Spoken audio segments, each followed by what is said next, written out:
જતા બધા પ્રયત્નો નિષ્ફળ જતા હતા.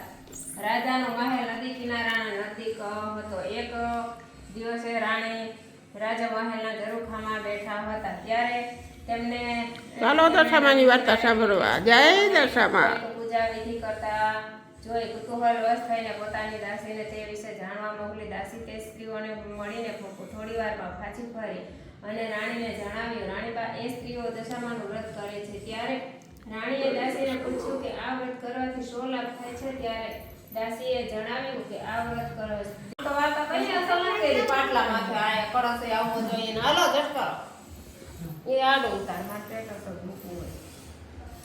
ઈચ્છા થઈ તેમણે દાસીને બે મોબાઈલ હાથમાં ના રાખજો.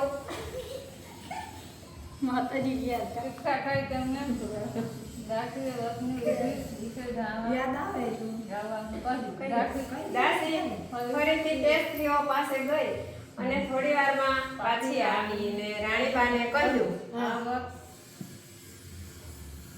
જય દશા મળી તમે અહીંયા આવી જાય કેવી મજા આવે જોતા ખરી તમે. કનાની છે વૈદ્ય કેતી ને તમે માનતા નતા પરમ ફરીથી તે સ્ત્રીઓ પાસે ગઈ અને થોડી વારમાં પાછી આવીને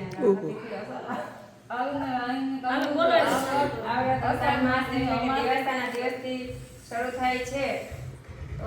વ્રત કરનારા 10 સુતરના તાતણા લઈ તેને 10 ગાંઠો વાળી દરેક ગાંઠને કંકુના ચાંદલા કરવા. આમ દશામાનો દોરો લઈને વ્રત લેવું. ઘરે દશામાની સ્થાપના કરી 10 દિવસ પૂજન કરવું, શુદ્ધિ કરવા, સ્તુતિ કરવી, આરતી કરવી, ગુણગાન ગાવા.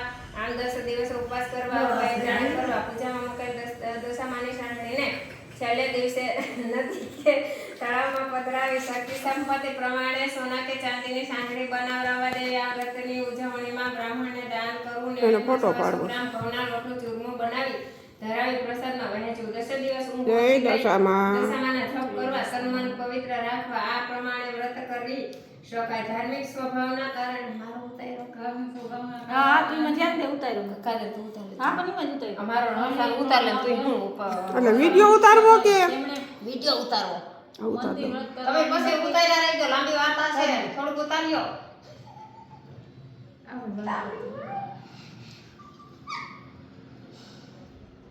તે સપનામાં તેમણે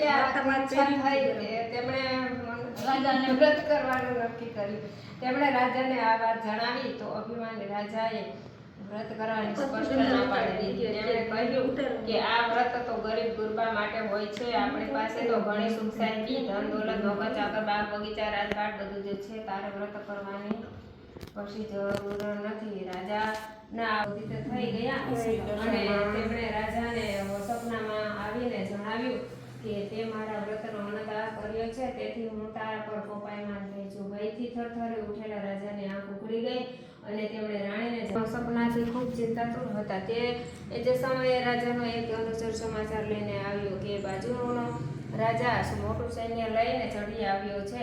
રાજા રાણીને દશામાના સપનાની વાત યાદ આવતા જ તેમને ખાતરી થઈ ગઈ કે જરૂર કંઈક અશુભ થવાનું છે. તેથી તેમણે ગુપ્ત રસ્તે નાસી જવાનું વિચાર્યું કે પોતાના બંને દીકરાઓને તેમાં રાણી સાથે ગુપ્ત માર્ગે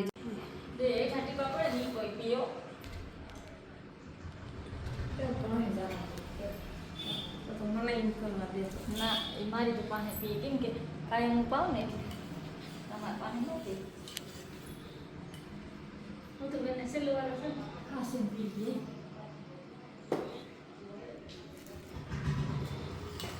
હાલ હવે વિડિયો ઉતાર. મને વિડિયો ઉતારી દો.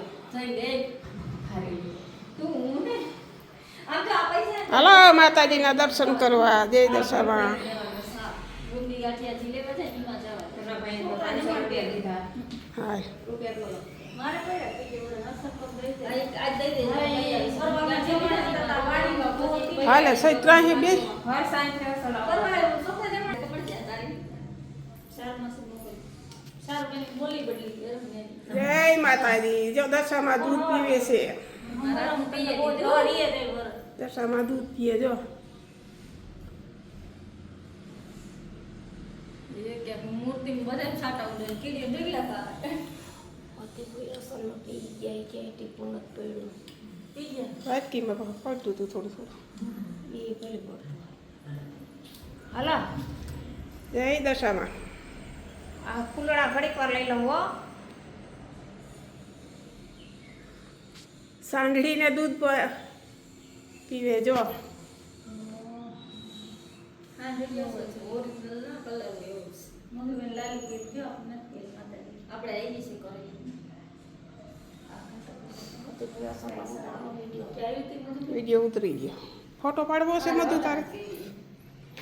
હા આપણે બે ફોટો પાડીએ માતા કલી વસ્તુ આ તારું ઉતરી ગયું.